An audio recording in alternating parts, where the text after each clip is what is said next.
You're listening to the LA Football Podcast.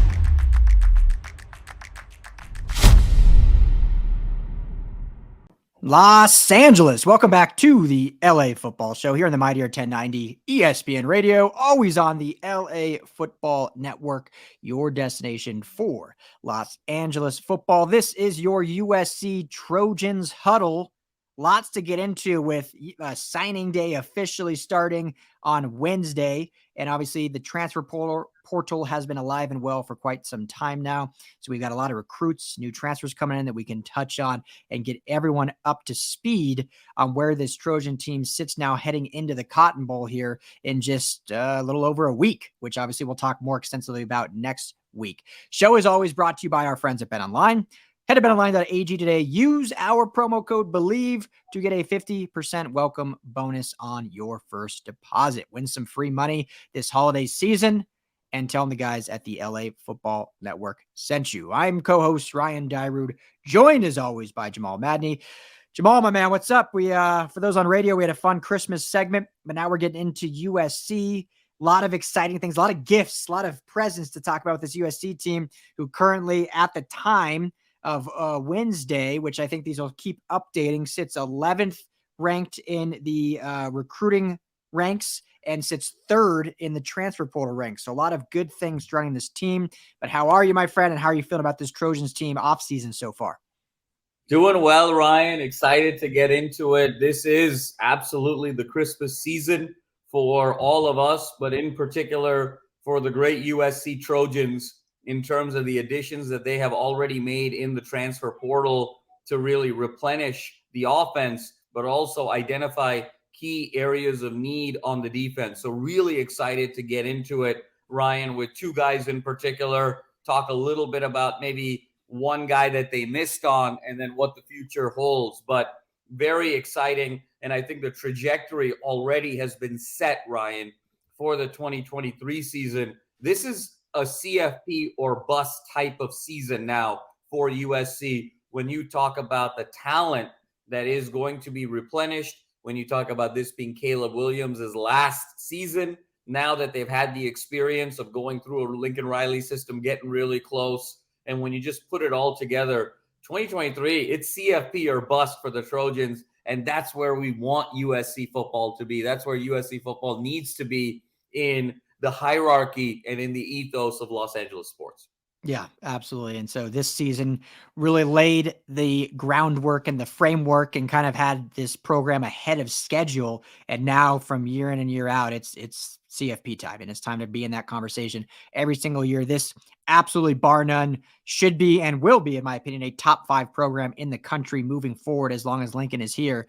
And I think they're proving that early on, and still have some work to do after one miss, unfortunately, which we'll talk about here in a minute. But what do you want to start with? Do you want to start with the transfer portal or going to the recruits? Let's start with the transfer portal.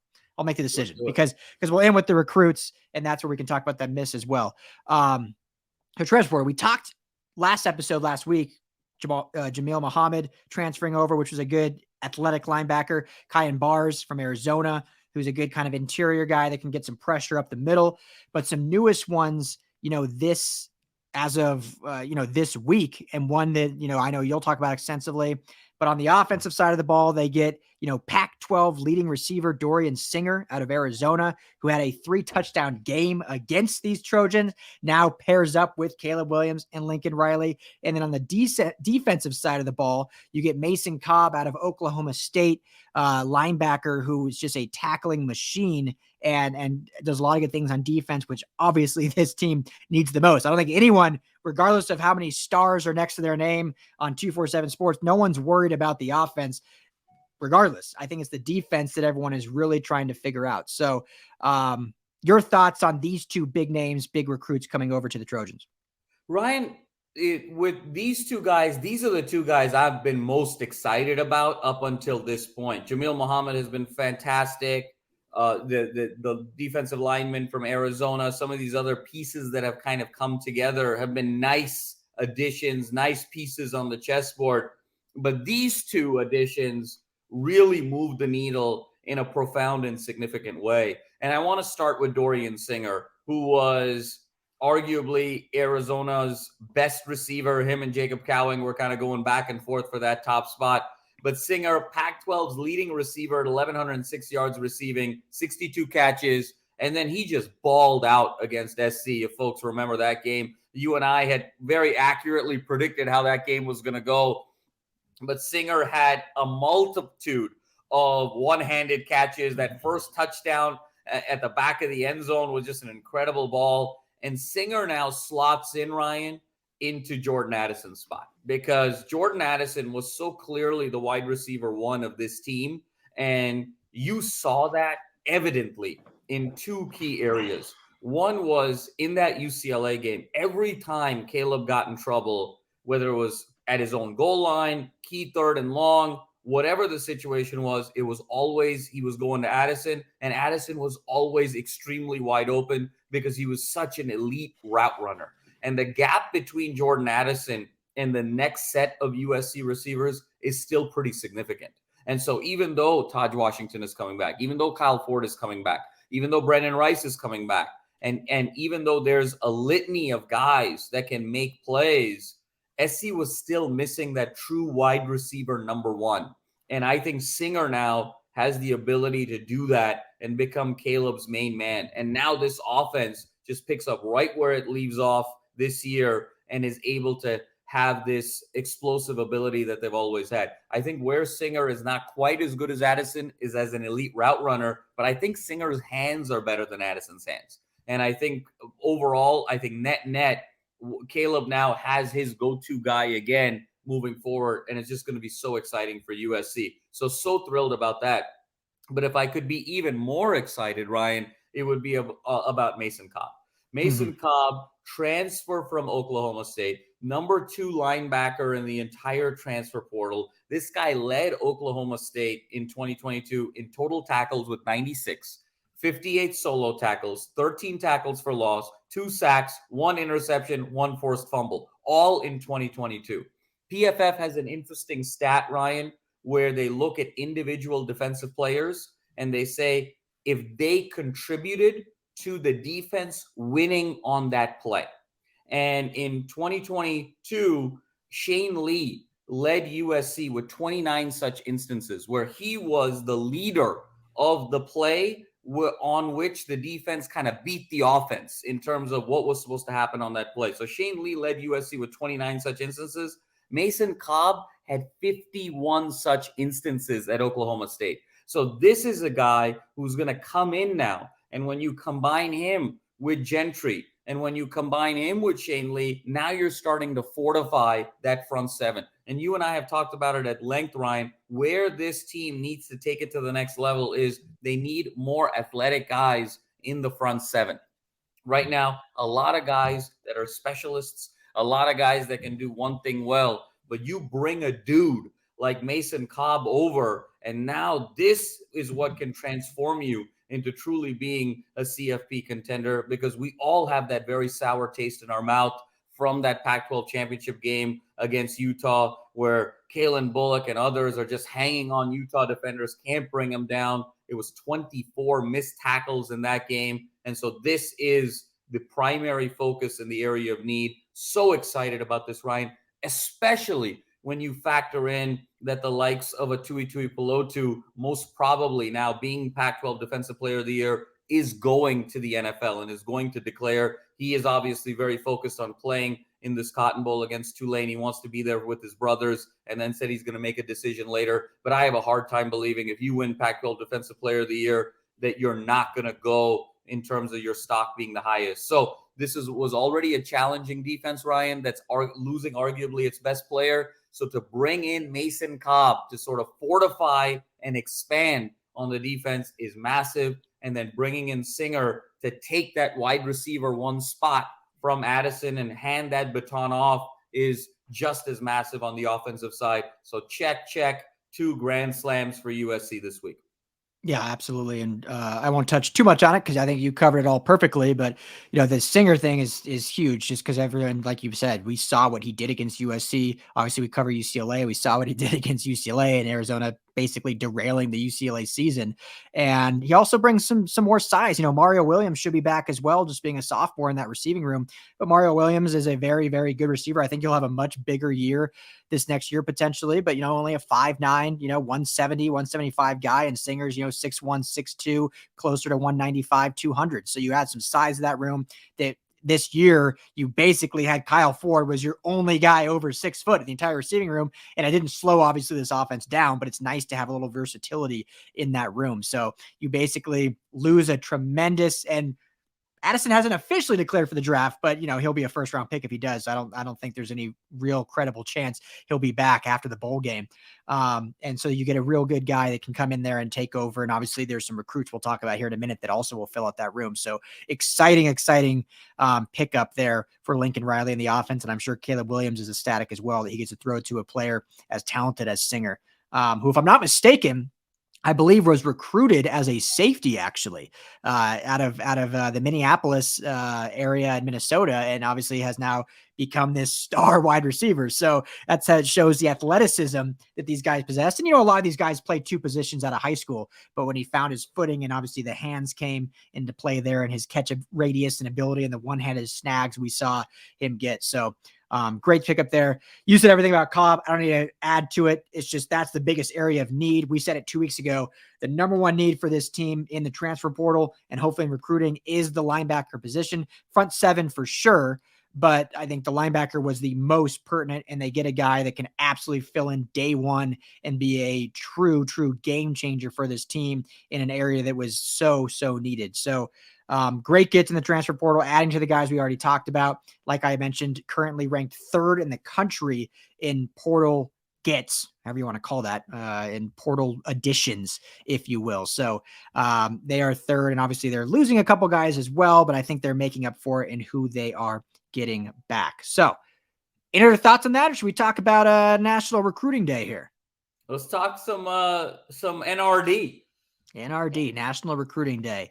And I feel like it's lost some of its luster a little bit because of a lot of players will kind of leak out stuff beforehand, but some don't. But the big one that everyone knew was coming, but you wanted to see it official, and Malachi Nelson officially commits to USC, the quarterback of the future, depending who you read or what you hear. Some have him ranked first in the country. Some have him ranked as low as 4, but nothing below 4 when you look at that QB recruiting class with Arch Manning, with Dante Moore, who's going to UCLA. And so Malachi Nelson, the big get in this recruiting class as a 5-star out of Los Al, and, also getting, let's talk about him first. So what does that mean first, Jamal, and just securing Caleb Williams' successor at quarterback? Well, it just keeps the Lincoln Riley train right on schedule here, Ryan. And Malachi Nelson now becomes that next quarterback in this great lineage. I mean, let's look back. And Lincoln Riley started with Baker Mayfield, then had Kyler Murray, then Jalen Hurts, now Caleb Williams, and Malachi Nelson is going to be the next one. And I think the significance for Malachi Nelson goes beyond just USC. I think it starts extending now into a really historic territory, Ryan, that we're getting in terms of LA college football landscape. And when you look at now USC having a 5-star quarterback, UCLA having a 5-star quarterback in Dante Moore, the fact that these two young men are about the same age, they're going to grow together. Never in the history of LA college football have we had 5-star quarterbacks on both LA schools that are the same age. And they're going to grow together. And this is the potential to be a true rivalry in every sense of the word, because Malachi is probably going to redshirt. Obviously, he's not going to play. This is Caleb's last year, of course, and his entry into the NFL. Dante Moore might play at UCLA, probably will get that starting spot, but as a true freshman is going to try and figure it out. And then from 2024 onwards, we're going to get 2-3 years of these two guys going head-to-head for LA supremacy, for conference supremacy, for CFP appearances, for national supremacy, for major awards. And we've just never had that dynamic in the history of LA college football. So Malachi is actually going to be intertwined in a way that not just as the next great quarterback in the lineage of the Lincoln Riley train and just keep things moving and ultimately becomes that quarterback that potentially leads USC back to the promised land for the first time since 2004. But he also becomes tied to the guy across town in creating arguably the greatest collegiate rivalry at an individual level that this city has ever seen. So Malachi can do it all from Los Al, 6'3", about 225 right now. He's going to fill out a little bit. Just a smooth operator. I mean, the release is smooth. He's a smooth athlete. He's never rushed. Everything just seems effortless. And so really excited to see his maturation and how he develops over time. I don't think he quite has the improvisational skills yet of Caleb Williams, but I actually think he's a more smooth thrower of the football, and his mechanics are a little bit more fluid at this age relative to where Caleb was. So just so much to be excited for with USC. Look, when you're coached by Lincoln Riley, you're going to be top 5 in offense year in and year out. You're going to have a 5-star quarterback year in and year out. It's just great to get that solidified. Yeah, absolutely. It's kind of like a few years back when there was the glimmer of hope that Bosco star Deijon Laffitte and modern day star Bryce Young would stay home, and maybe one would go to UCLA, one would go to USC. They obviously both jet. One goes to Clemson, one goes to Alabama. And I know Dante Moore is not from LA, being from Michigan, but now we get those two high profile 5-star quarterbacks here in LA at their respective rival schools going at it. So huge get. Obviously, Los Al high school, definitely a good high school. I'm not going to sit here and say I'm an expert on high school football. I definitely follow it. And obviously a lot of these recruits we look at a lot coming in here, but he definitely made Los Al where they became during his tenure were because of him. And obviously a receiver we're going to talk about here in a minute as well. So great get. Glad to see it's official now as Malachi Nelson being the successor to Caleb Williams, and will be great for years to come. So a lot of guys we can talk about. We don't have a ton of time left, so I want to talk about 2 receivers, and then we'll talk about the one miss, unfortunately, that USC saw. And USC inks 2 monster receivers to add to an already monster receiving room. We obviously talked at length about Dorian Singer and still all the guys returning. They add the number 1 receiver in the country, 5th player nationally, period, in Zachariah Branch out of Bishop Gorman, DTR's former high school. And then obviously Makai Lemon, who is Malachi Nelson's teammate at Los Al, who is the 5th ranked wide receiver here in the state, is also inked, both being 5-stars. So your thoughts on getting Branch and Lemon and just adding to the legacy that is wide receiver U in USC? Again, Ryan, you said it best. It's the lineage of wide receiver U, and you're reloading. And you're reloading at a perfect time. Because when you look at the 2023 season for USC, we already talked about, look, Addison's gone. I mean, he hasn't announced, but that's a done deal. Singer comes back now to take his spot. He's going to be a junior. If Singer has a big year, he's probably thinking about the NFL. But then when you look at these other receivers, Tahj Washington's going to be a senior in 2023. Kyle Ford is going to be a senior in 2023. Brenden Rice is going to be a senior in 2023. So there's going to be a lot of turnover after 23. And in order to have an effective air raid offense, you need to be able to have 4. You got to be able to go 4 receivers deep to be able to do the different bunch formations, spread out on the hash marks, and really kind of strain a defense horizontally as well as vertically. Lemon and Branch just come in absolute studs. And USC and Ohio State keep battling back and forth every year of who has the best receiving core in the country. And I think USC wins this year in terms of this recruiting class moving forward. So again, it's just we're just reloading with USC, and it's just very exciting. And Ryan, I want to segue though into the one miss, and that is Matayo Uiagalelei, which is DJ's brother. Yeah, 1 minute. A lot of folks were really excited about getting him into USC. It looked like it could even be potentially a package deal. This guy was 5-star, one of the best athletes in the country, the number 5 ranked athlete in the country. And there was visions of him being on the defensive line. A lot of folks were hoping that Matayo Uiagalelei was going to be to Lincoln Riley what Sean Cody was to Pete Carroll, as in that first great defensive piece that came that could then bring other great defensive players and really set a culture defensively. So as well as USC has done offensively, missing on that, there's still a gap there, Ryan. and USC is still not quite Georgia and Alabama and Clemson and Ohio State and Michigan. And so we need to get that first 5-star chip to be able to close that gap and effectively not just get to the CFP, but be able to make noise and ultimately win the national championship. So as great as this week has been for USC, that was a big loss, and there's more work to be done. Absolutely. Like I said, 3rd in the transfer portal, 11th in recruiting, 3 5-stars, but all on the offensive side of the ball. Obviously got some good defensive guys in the transfer portal, but need to add more in the recruiting process to really build within this system and give this team a year in and year chance to be in that Final Four. I guess it's going to be Final 12 now, which they should be absolutely every single year, but you want to be higher up and maybe get some buys. So great week for SC, great week for Lincoln Riley, but you said it perfectly. Still work to be done. Bummer loss, but they'll recoup and hopefully find some others that they can add to their arsenal. And obviously next week we will talk all about the Cotton Bowl, but that's all the time we have for this USC Trojan Huddle. Everyone have a very Merry Christmas, Happy Holidays, all you Trojan fans, and we'll be back next week talking bowl game. So